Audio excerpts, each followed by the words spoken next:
العادیات، دوڑنے والے گھوڑے۔ یہ قرآن کریم کی سورہ نمبر 100 ہے۔ یہ مکی سورہ اس بات پر زور دینے کے لیے نازل کی گئی ہے کہ جو لوگ اللہ کے شکر گزار نہیں ہیں ان سے قیامت کے دن حساب لیا جائے گا۔ اللہ اس سورت کا آغاز جنگی گھوڑوں کی قسم کھاتے ہوئے کرتے ہیں۔ والعادیات ضبحا، قسم ہے ان گھوڑوں کی جو دوڑتے ہیں اور پھنکارتے ہیں۔ فالموریات قدحا، اور ان گھوڑوں کی جو ٹاپوں سے چنگاریاں نکالتے ہیں۔ فالمغیرات صبحا، اور صبح کے وقت چھاپا مارنے والے۔ فأثرن به نقعا، جو دھول کو اڑاتے ہیں۔ فوسطن به جمعا، اور دشمن کی صفوں کے درمیان پہنچتے ہیں۔ ان الانسان لربه لکنود، یقیناً انسان اپنے رب کا بڑا ناشکرا ہے۔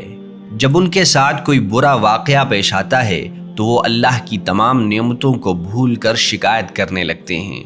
وَإِنَّهُ عَلَى ذَلِكَ لَشَهِيدٌ، اور وہ خود اس بات کے گواہ ہیں۔ نہ صرف اللہ ان کی ناشکری کا گواہ ہے بلکہ وہ خود بھی اسے تسلیم کرتے ہیں۔ وَإِنَّهُ لِحُبِّ الْخَيْرِ لَشَدِيدٌ، اور وہ دنیاوی دولت کی محبت میں بے حد شدید ہیں۔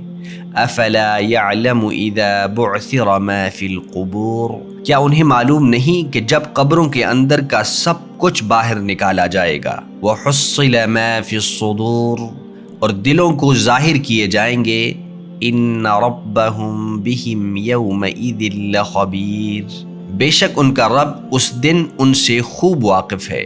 اس لیے ہمیں اللہ کا شکر گزار رہنا چاہیے، نہ صرف اس کی نعمتوں کے لیے بلکہ مشکلات کے لیے بھی۔ ہماری ویب سائٹ پر جا کر ہمارے مشن اور پروجیکٹ میں تعاون کر کے ہمیں مزید ویڈیوز بنانے میں مدد دیں۔ براہ کرم ہمارے YouTube چینل کو سبسکرائب کریں تاکہ مزید ویڈیوز اور مواد تک رسائی حاصل ہو۔